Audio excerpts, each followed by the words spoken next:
Check one, two, three.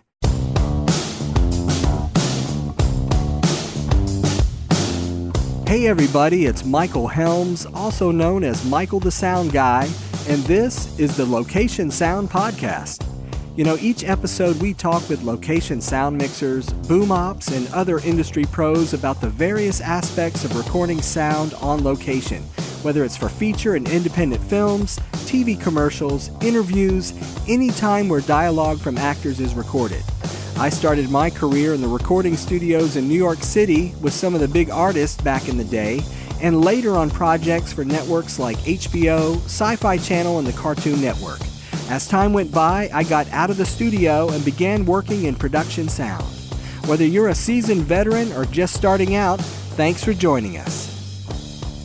All right, my guest today is a production sound mixer and boom op who's worked on features, short films, and on reality and scripted series for television. He's based out of Ventura, California. Please welcome Ricardo Garza. Hey, Michael, how's it going, man? Now, can I call you Ricardo or Rick? Rick's fine, yeah. My legal name is Ricardo, but everybody calls me Rick. In fact, I don't think anybody's called me Ricardo in at least 20 years or so. All right. So if they want to look you up on IMDb, they can use Ricardo. Yeah. And actually, I don't know anybody who keeps up with the IMDb these days, but if you really want to check out my resume, it's on my website, which I'll give later. But all right, no problem. All right, now, Rick, we always start the show by asking when you're mixing on set, what's in your audio bag? So tell us about your mics, your mixer, power distro, and everything else. Yeah, it varies depending on what I'm shooting. A typical setup is probably Sound Devices 633, Lectro transmitters and receivers for camera hops and IFB, 416 shotgun mic on my boom, Ktek pole. Power distribution is standard PSC into the NP1 cups and such. But I like the 416. I could use a lot better mics, but for what I do out in the jungles and stuff like that, it's just a workhorse for that type of environment. I mean, I've literally just dunked that stuff in water and it just dried out in the sun and it's good to go the next minute. So that's why I kind of stick to the Sennheiser 416. Okay. What kind of wireless do you like? I love the Lectros, man. They're just tried and true, especially, again, in the crazy environments that I'm in. I've dropped those things in water. It's got rained on, and they just come right back and bounce right back. So I stick to the Lectros. I've heard of like the WYSICOMs and stuff like that, and I'd love to try them out at some point. But when I get there, when I stop slinging a bag and get to maybe like cart mixing, maybe I'll make that jump. But for now, I'll stick to the Lectros. All right. How about timecode boxes? I love the Tentacles, man. They're just nice and light. Don't got to worry about swapping batteries. And yeah, you just charge those things overnight and they're good to go all day. So yeah, I love the Tentacles all day. So is it first generation Tentacle or the Bluetooth ones? First generation and the Bluetooth. I got them both. Okay. All right, cool. So let's jump in and talk about some of your projects you've worked on. One of your big projects, I guess, has been Discovery's Naked and Afraid. So how many seasons have you been on that one? I've been doing Naked and Afraid for about 4 years now, on and off, but it's been my bread and butter for the past 2 to 3 years. There's so many episodes. They're doing a lot of different kind of spin-offs, and they've just been keeping me busy. And it's union work, so yeah, it's great. And to be honest with you, I really love the work. It's like what I feel is like one of the few true reality. It's pretty much just like documentary work. I mean, we're out there with them, and we're out there with the bugs. We're in the mud, and we keep a low profile, and we kind of watch them survive. But I love it. It's really good. And what's cool about that show is the producers really encourage creative input from even the sound guy to the ACs. If they see something, or if they, I'm monitoring them at least for the length of my shift. I might catch something that one of them says that the producers maybe didn't hear, and I'll say, hey, they said this, and if it's story related, boom, we could possibly have a brand new beat, and a lot of that stuff makes air, which makes it a lot more fun. So I'm not just out there, just monitoring audio, or I'm actually have some creative input, which is one of the things I love about it. You worked on the show with one of our previous guests, Jimmy Seiska, right? Yeah, I recently did. I heard a lot about him. because he's been doing it for quite a while, actually longer than I have. And I got the opportunity to work with him on this past season of Excel, which Excel is the all-star version of Naked and Afraid. So instead of just the 2 or 3 cast members, it's 9 to 12, and so we have probably about 5 different mixers, including the audio supervisor, Jonathan LaLuz, who's an awesome dude. But finally got to meet him and work with him, and it's cool to work, because most of the work I've done has been run and gun, solo mixer, don't get to work with any mixers. So it's nice to work on shows like that where you can bounce ideas off each other. Oh, that's how you do that. Oh, that's how you do that. So it's cool to work with Jimmy, where he's been on other Naked and Afraids and things, dealing with weather and wet mics and how he does things and protects his gear. We were able to bounce ideas off each other, and it was really fun. How long's a shift, really? Hopefully no more than 12, but definitely 12. Once in a while, they're a little bit shorter, maybe 10, depending if the cast is motivated or not to do things. If they're just going to lay around all day, sometimes we'll bounce a little early, maybe do some B-roll and maybe some ambient audio and stuff like that, instead of covering the cast. But typical day, get out there, usually right after the sun comes up, and mic the cast up with the bags. I know maybe you know or not, or some people out there know or not, but their necklace is actually the mic, and then the mic cable feeds down their burlap bag, and that's where the transmitter sits, which is a WM waterproof Lectro. And those things are pretty badass too. They hardly ever fail out there, and they just get beat up. I mean, there's a small pouch in that bag, and we tell the cast, try not to put anything in those pouches because we have gear in there. And a lot of times you open it up and there's dirt and snails and worms and fishing hooks and all kinds of crap in there. And those things hold up pretty well. Yeah, so we mic the cast, and the cast lets us know, hey, we're planning on doing some fishing today, or we're going to do a fish trap, or I say, okay. And we just, we roll, and I don't stop rolling.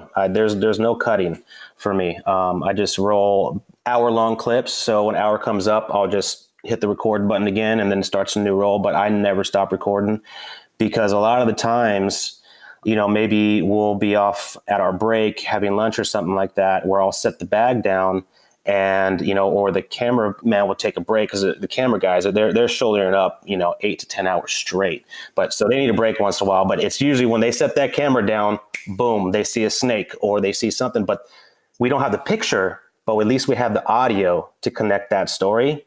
So that's why we just never cut audio, because the audio saved so many of those really important scenes where somebody passes out or gets cut or sees a snake or something like that. So we're just out there trying to stay in the shade as much as possible. Some places we go, actually most of the places we go, are just super hot and humid and dealing with the bugs and everything, which again, for some reason I really love.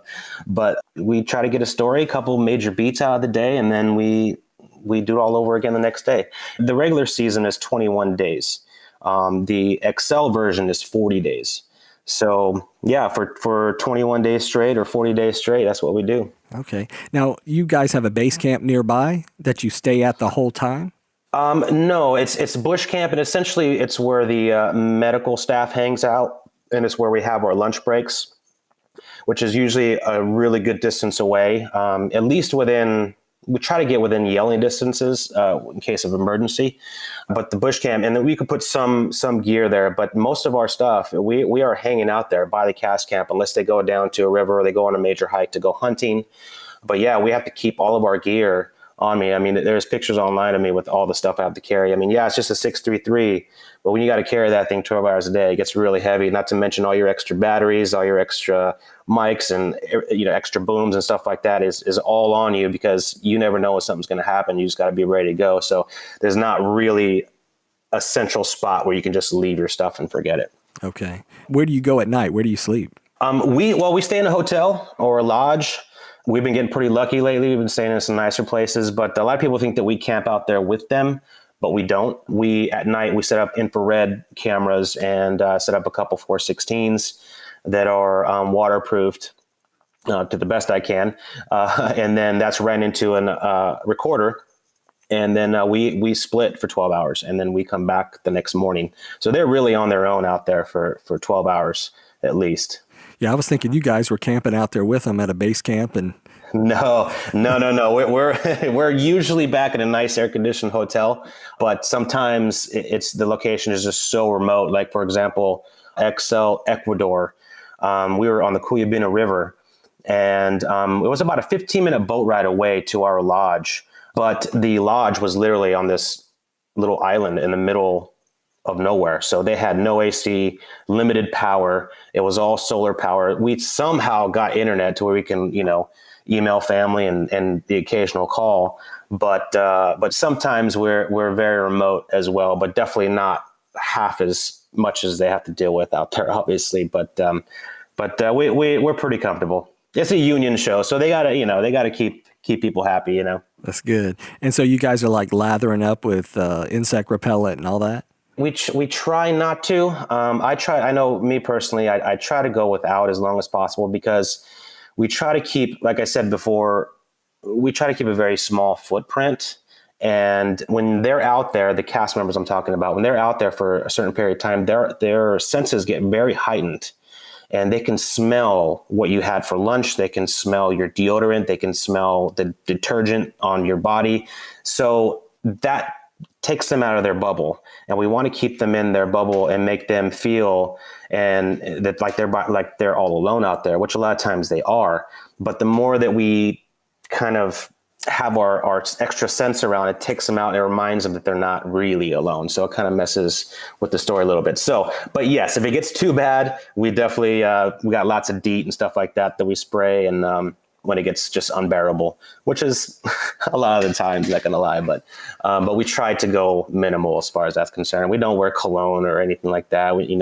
I try to wear non-scented deodorant and stuff like that, but you do what you can. And as a sound guy, I can stay pretty far back anyway. So yeah, I hope that answers your question. No, it's good, but you love it. Oh man, it's you love it and you hate it. Like you're in there and you're sweating, you're getting cut up by thorns and branches, and you're doing crazy hikes, and you're like, God, this sucks. But then you leave it and you're like, oh my God, I miss it.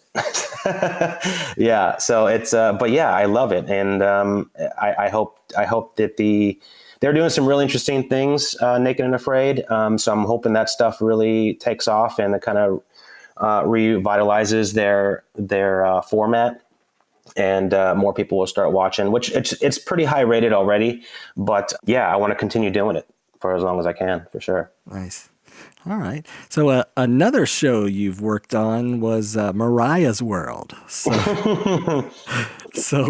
tell us a little bit about that experience. Oh man, Mariah's World. That was a whirlwind. We followed Mariah Carey basically around Europe for 2 months. And we were in a different city every 2 to 3 days, different hotels. And we shot her all the time. That woman does not sleep. And we had to, I say that lovingly, but she does not sleep. She's up till 4 or 5 o'clock in the morning. And we had the cameras up as long as she was awake. We had the cameras up. And what was a little difficult about that show was that Mariah Carey didn't like to be mic'd, didn't like to have a lav. So I had to roll around. I had to boom her a lot of the time. Sometimes I throw a mic to her wardrobe lady, and she got so good at it. She would just mic her without her even knowing, really. And then she'd look down like, oh my God, why'd you get a mic on me? But anyway, that's how I would mic her, because she was just so kind of protective of her space. And I try to respect that as much as possible. But there was this one time where we were shopping. I think it was in Paris. And it was one of the times she didn't want to put a mic on. And we had like 3 or 4 cameras. And she was like on this shopping spree. She was just moving around, grabbing clothes, and everyone was trying on clothes, and she was moving around. And I had to try to stick a boom in there, and there was just nowhere for me to go. In fact, I posted a video on Facebook. It was kind of funny, where I got literally trapped. There was nowhere I can go without getting in the shot. And there's just a great 10-second clip of one of my buddies just busting my chops about how much I'm in the shot. It's kind of hilarious, but yeah, it was quite challenging in a lot of ways. I mean, it was straight like her crew and her makeup people and stuff like that. They were all part of the show as well. They were all very sweet and all very willing to put on mic. So for the most part, it was really easy to work on as far as that's concerned. But just the logistics of it was just so crazy because we were just all over the place. And there was really no time to spend out in Europe and really see it. I feel like I didn't even see Europe. I mean, I had like a half a day in Paris and I went on a walk and then that was about it. And then I had a little bit of time in Stockholm, but I really didn't have any time to really enjoy it. But it was quite the experience. Yeah, I'd do it again. That's for sure. Have you worked on anything similar to that? Anything close to Mariah? No, not really. Like I said, most of my stuff has been adventure shows, and the typical, reality show is not something I've done in quite a while. So I've been working on some other shows lately, though, that like 90 Day Fiance and stuff like that are a little bit more in the reality realm. So it's a kind of a nice break from just the crazy run and gun type of atmosphere that I'm used to. But I got to be honest with you, like I really miss the jungle and I want to get back out there. That's for sure. Now, do you prefer scripted or unscripted? Unscripted. I started out in the scripted world. It was nice and I got to learn a lot doing scripted, but I found that in reality, it moved faster and there's not a lot of downtime. And I love that because it makes the day go by so much faster. And scripted, you're waiting on wardrobe, you're waiting on camera, you're waiting on lighting. And so there's kind of a lot of sitting around and I didn't really like that. It was a little bit boring, to be honest, and I don't mean any disrespect for the scripted guys out there, but I just love the fast pace of reality. Now, there was another show I see here, Hunted, where people try to outsmart the FBI. Oh man, that was a crazy show. Wow, I wish that would come back. That was a union show, and it was based out of Georgia. And the premise of it was you had two fugitives, which were, sisters or friends or husband and wife or boyfriend, girlfriend. And they were the quote unquote fugitives. Then you had hunters, which is one of the teams I was on. And they were basically ex-FBI, ex-military that would gather all this intel and try to find these fugitives. I think it was ABC or NBC. I can't remember the network it was on, but there was something like 18 crews out there. And that was a huge, huge show. So much fun, though. Unfortunately, it wasn't so collaborative, so you couldn't really talk to a lot of the mixers. I mean, we were texting a lot because we got all our phone numbers. So we're like, hey, where you guys at? Hey, where you guys at? Sharing where we're at. And then, sometimes there would be teams that would mix to try to find these fugitives. So then you could, say, hey, man, I'm on, Team India. Well, I'm Team Delta. We're going to meet up. All right, cool. What freaks are you on? What freaks are you on? And, and we join up and say, oh my God, these guys are crazy. And we kind of compare notes but yeah, man, that was another one where we were in the South. It was probably the fugitives could go anywhere within a 250-mile radius. I think that's right. I hope I got those numbers right. So that was basically Georgia, Florida, South Carolina, and a little bit of Alabama. And they could go anywhere. So when we would get a tip that they were, hiding in someone's house, if we thought that they were in that house, we'd have to jump a fence in the middle of the night and go peer in windows, which was a little dangerous because sometimes those people don't know who we are. And we're in the South where there's a lot of gun owners. We're like, oh my God, we're hopping this barbed wire fence. This can't be good. You know what I mean? But it was exciting that way. And unfortunately, it didn't pick up for a second season. It did really well, but there's something that happened with the creator and it just kind of got shelved. And that's one of the fortunate ones where still to this day, people go that worked on it, that I know that worked on it, some of my buddies. They're like, hey man, have you heard anything has come back? Because it happened to be one of the highest paid shows ever because we were getting overtime like crazy, 6th and 7th day pay, the whole thing, and everyone was just having a blast on it. But yeah, that was a crazy show. I sometimes forget about that one. How many mics were you responsible for? On that show? Just two. It was just two hunters, and it was just two Lectros, and I think it was just Cause 11s we ran on them. And it was, like I said, it was in the South during the summertime, so there was a lot of sweat. And there was no amount of top stick that could withstand how much, especially this one guy in particular, just sweat really bad all the time. So we ended up having to just safety pin the mics onto their shirts because it would just come right off if you didn't. So that was tough getting that because they'd have to wear the same shirts every day. So you didn't want to have all these holes where you're putting the safety pin every day. So you have to try to get creative on new spots to put it and all this kind of stuff. But it worked out good. I was really happy with it when it came out. So what's your most favorite show you've worked on so far? It'd probably have to be Naked and Afraid. Again, just because it's become a family with a lot of the crew members there. My buddy, Francisco Cortez, I met him about 5 years ago, and he was just an AC at the time, and we worked on another project, and he's like, hey, man, you would do well on Naked and Afraid, and I want to get you on that show. He's like, I'm just an AC right now, but I want to get you on. I'm like, yeah, okay. People say that all the time. Sure enough, man, a year later, he calls me up, and he's like, hey, man, they just promoted me to DP. I want you as my sound guy. So he got me on that show, and I met a lot of other DPs, sound guys, a lot of producers, and you're in such tight-knit quarters that you become really close and you create lasting relationships, and it's unlike any other show. I'm sure there's other shows out there where the same thing happens, like your Survivors and your Amazing Races and stuff like that, longer lasting shows. But this particular show, it's such a small crew that you really have to get to know each other, and you get really tight. So I'd have to say Naked and Afraid by far is my favorite. And again, one of the other reasons is because they allow so much creative freedom from everybody.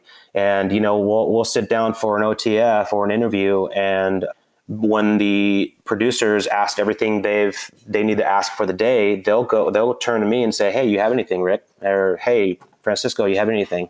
And sometimes we do, sometimes we don't, but at least we have that option to give some input, which just doesn't happen quite enough, in my opinion, on other shows. Because we do have some things to say sometimes. Maybe some of us aren't all that smart or anything like that, but we do, we do have something to say sometimes, and it's nice to be heard. Now, you're also a family man, and you have a son? Yeah, I have a 2.5-year-old boy. That complicated things, let me tell you.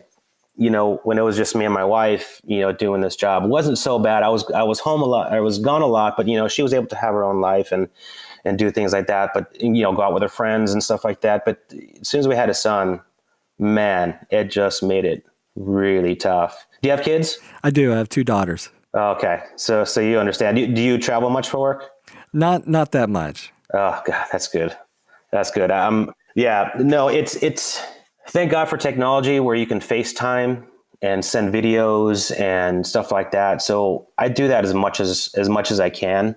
It still hurts to leave, and it still hurts sometimes. He doesn't want to talk to you on the phone, or he doesn't want to talk to you through FaceTime. He wants to, maybe watch TV or eat or something like that.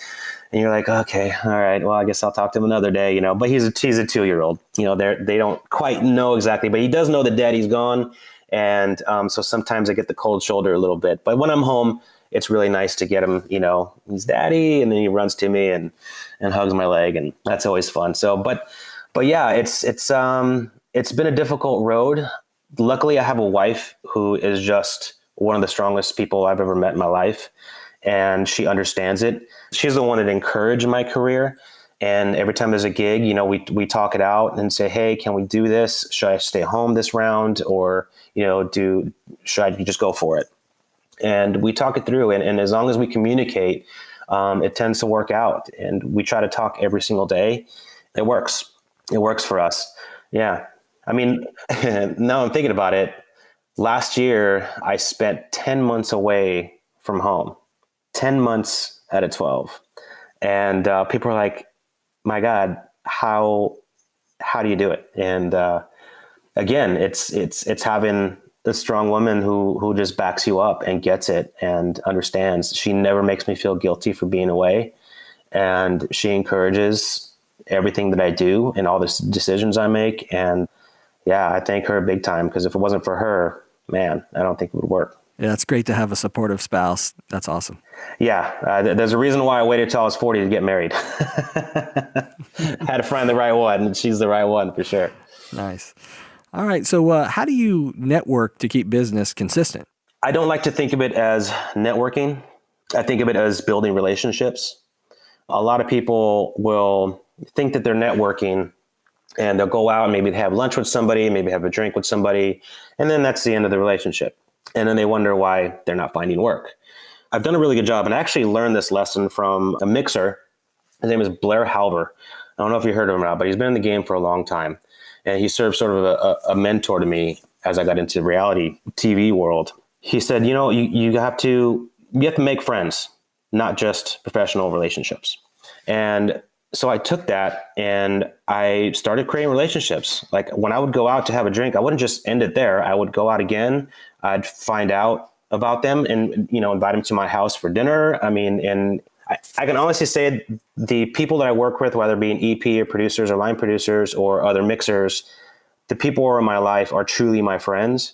And I think that's the key is, you don't want to call your contacts and ask for work. Like, hey man, I'm looking for a job. Nobody wants to hear that. But what you can do is call them up and say, hey man, how's your family? How's your son? How's your daughter? How'd that gig go? And if you think of it on those terms, the work just seemed to come, because the more friends you make, the more friends that know what you do, and the more possibilities that come out there. So it's a big web of a family, I guess you can call it, family and friends who are in the business. And one of them has to have a sound guy at some point, and they call you because why? Because they're your friend, not just some contact or some sound guy that you worked for in the past. That's good. I like that perspective because, that's the thing. It's like you got to really show some genuine interest in other people, and you learn about their lives. You learn about what's important to them. And I mean, that's what friendship's all about versus what can you do for me, which is really the terrible approach.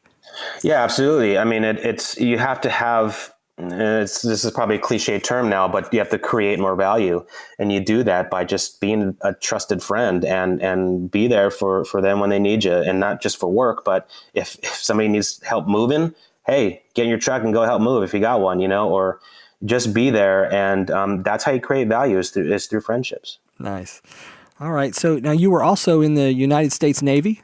Yeah. I served in the Navy from 2000 to 2006. All right. Thank you for your service. Oh, no problem. No problem. Well, first of all, what'd you do? I was what's called a boatswain's mate. Basically, they were in charge of small boats, or they were in charge of the exterior of the boat, rather it be maintenance on the doors and things like that. I drove a rigid hull inflatable boat with we call it a VBSS team, which is a vessel board and search and seizure. And basically what this team did is they boarded merchant vessels and searched it for contraband. And actually there was one time where we got intel. This is when actually Saddam was in power. We got intel that he had commandeered some merchant vessels because he didn't have a navy. So he commandeered these merchant vessels, and we got intel of it. And what he was trying to do was he was trying to lay mines to get us on the way out of the Gulf. We found the ships and we boarded it, and sure enough, man, the mines were there. And yeah, just one of the many stories I could get into about the Navy. But no, yeah, it was a learning experience. I learned a lot about myself, and actually taught me how to be a man. Yeah, I wouldn't change anything for the world, that's for sure. How did you apply, say, what you learned there to your production sound career? I think maybe that's why I like Naked and Afraid so much, is because the Navy was hard and we had long hours. We weren't always fed good meals. And there was a lot of camaraderie. I mean, you have to rely on these people for your life, and you make quick friends, even though you may not like them, but you got to rely on them, and you got to go out for beers afterwards with them. Naked and Afraid is a little bit like that. It's a little bit crappy and a little bit cool. And sometimes you don't like everybody that you work with, but guess what? You got to hang out with them, and you got to rely on them to watch your back, because the reality is there's dangerous animals in some of these locations, and there's snakes, and you have to watch your steps. So you have to literally watch each other's back.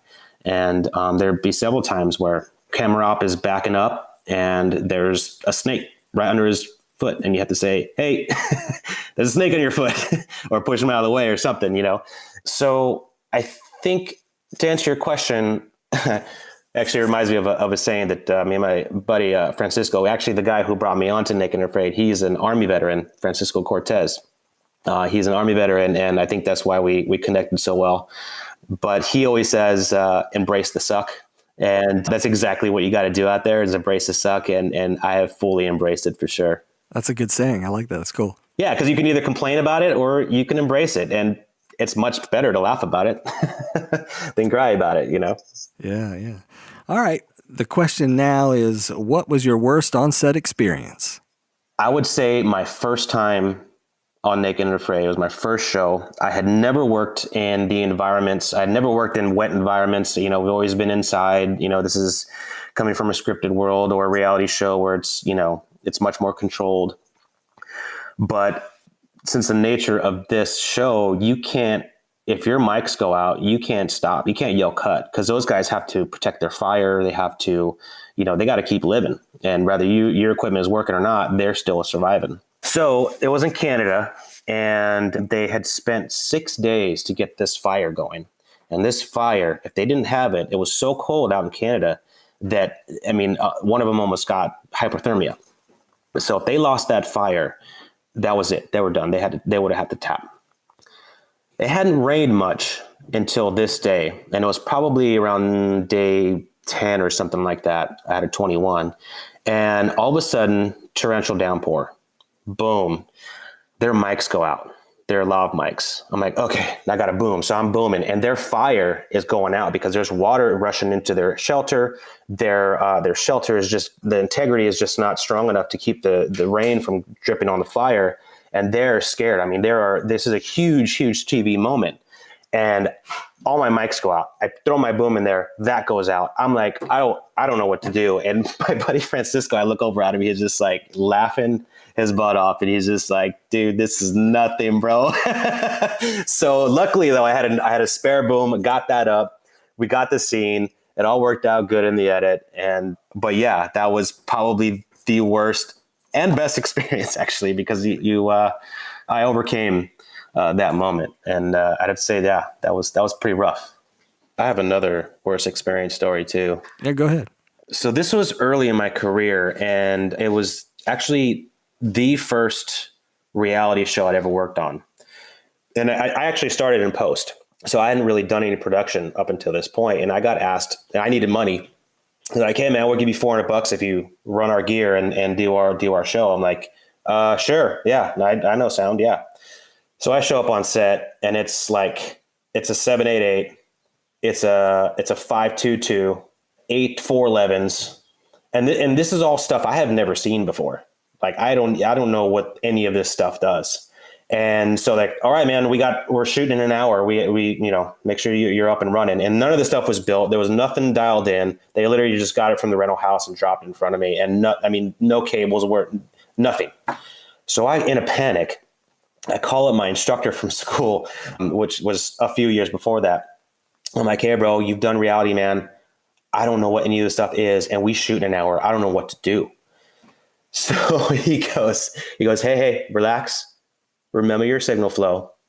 Good luck. And hook up the phone. And I'm like, holy crap. Okay. Signal flow.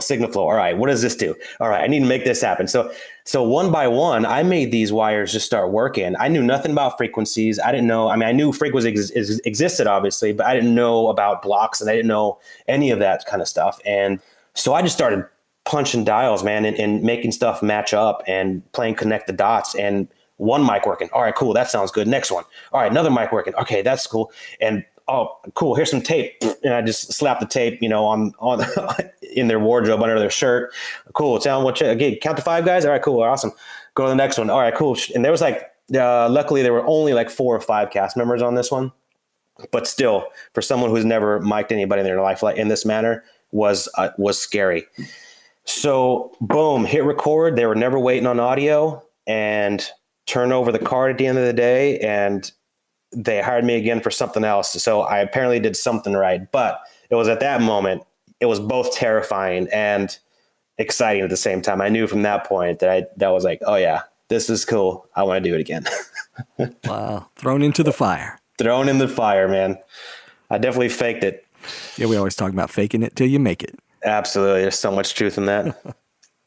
So have you ever forgotten any critical audio gear when you were on a gig? Yeah, I've forgotten booms. I've forgotten headphones. In fact, there's a picture of me, I think, on Instagram where I forgot my headphones. So I had to mix with iPhone headphones. We're talking about a major network television show, and I'm mixing with But actually, it wasn't too bad. I mean, they're surprisingly a flat frequency response. So I was like, okay, I know what it's supposed to sound like, so I can make this work for the day. But it worked fine.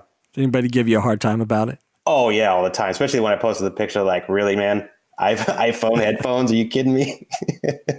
Yeah, they always bust my chops about it. But yeah, no, I've forgotten my harness. I've batteries. I've forgotten to charge batteries and that whole thing. But just like anything else, there's a workaround with everything, you know what I mean? And you just got to make it work. And again, that's why I like reality so much, because there's so much opportunity for that because it's such a hurry up and go type of atmosphere that, you have to think on your toes. And that's exactly what I try to do every day.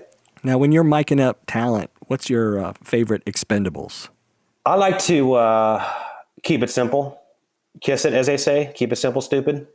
In reality, you don't have time to do a lot of the little tricks that are out there. And the scripted world, you can use all kinds of different foams and, really get creative with the costumes and, all that kind of stuff. Maybe, mic in the hair. But when you're running a gun, man, I stick to the standard sandwich, Dr. Scholl's moleskin sandwiched with the top stick on one side of it. And when it's windy outside, I'll use a Rycoat overcover. And I found actually I hard to get any rustle sounds or anything like that with just that simple setup. In fact, with like hairy chest is always like a big topic, right? I found when I'm using those Rycoat overcovers, just in case there's heavy wind like on a beach or something, and there's somebody with a hairy chest, it almost eliminates it for me. I don't know what the experience is with other mixers or maybe your experience, but it kind of works. And I don't really stray from that. Once in a while, I'll do the paper clip over the mic head thing.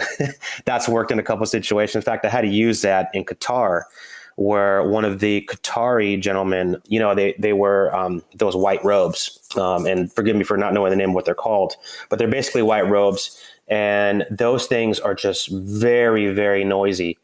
And I tried different things, different techniques. Nothing was working. So I was like, oh, yeah, paperclip. Boom. So I went over to the PM and I was like, hey, do you have a paperclip? And they're like, yeah, here you go. And I did it real quick and bent it over and it worked like a charm.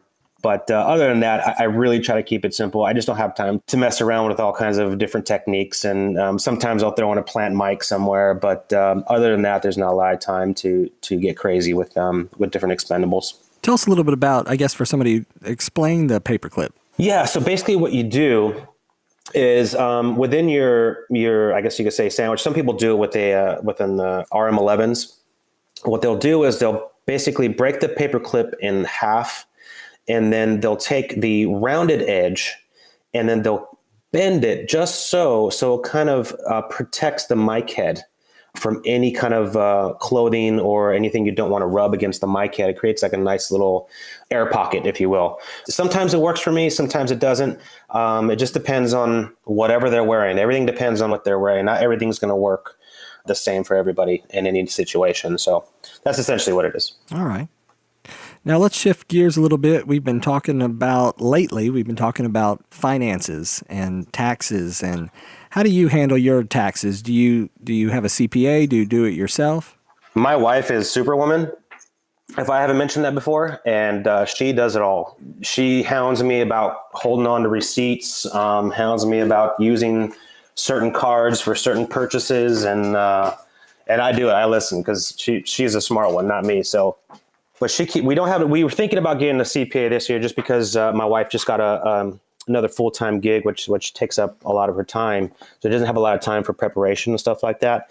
But I try not to do loan outs too much. I try to stay on a payroll because that way they just take the taxes out for you. You don't have to think about it. It's sort of a set and forget it thing. And then you can still do your deductions and all that kind of stuff. But it's just in a nice tighter little package. When you start to get into loan outs, which a lot of people do, especially when you're doing your equipment, which you can't help but do a loan out. Explain what a loan out is for the listeners. A loan out is essentially they hire you as more of a contractor. So they're not going to be on a payroll system where they're going to be pulling your taxes out of your paycheck for you. You're responsible to do that on your own. They'll pay you your full rate ahead of time. But if you're not taking care of your taxes or putting that money aside that you're going to have to pay in taxes later on, you can get into trouble later on. So it's a little bit more difficult to track. If you're really good with doing that kind of stuff, then it's a smart way to go, because a lot of times they can pay you more money if you're a loan out, because they don't have to pay, I think it's employment fees or something like that. There's a something that they have to do on there in the production I'm talking about, to where it actually costs them money to have you on payroll. If they do a loan out, there's more of a gap there to negotiate your rate. So I've been told. In the earlier years where I was like super broke and I needed the money up front, I would do that, but then I'd always get in trouble at the end of the year. So I like to keep it simple, and I try to get on payroll as much as possible. That way I don't have to think about it. All right. There are times when you're not working. So how do you adjust your lifestyle, your schedule, whatever, when there's lean months in there? That's a good question. In the past, I would start to panic whenever I had time off in my earlier years of work. And because you never know where that next paycheck is going to come from, right? So I would just get into like, oh my God, how am I going to make money? Like, oh, I have no gigs. Nobody's calling me. I guess I better go wash windows. Okay, I'm gonna go wash windows, or I'm gonna, get another job, or, oh my God, make sure I get the unemployment, right? All this kind of stuff. But once I got that pipeline going and I got a little bit more confident in my career and I got a bigger network, I was able to go ahead and say, you know what, this month I'm taking off and I'm spending with the family. I'm going to take my kid out somewhere, just me and daddy go get our haircuts, that type of stuff.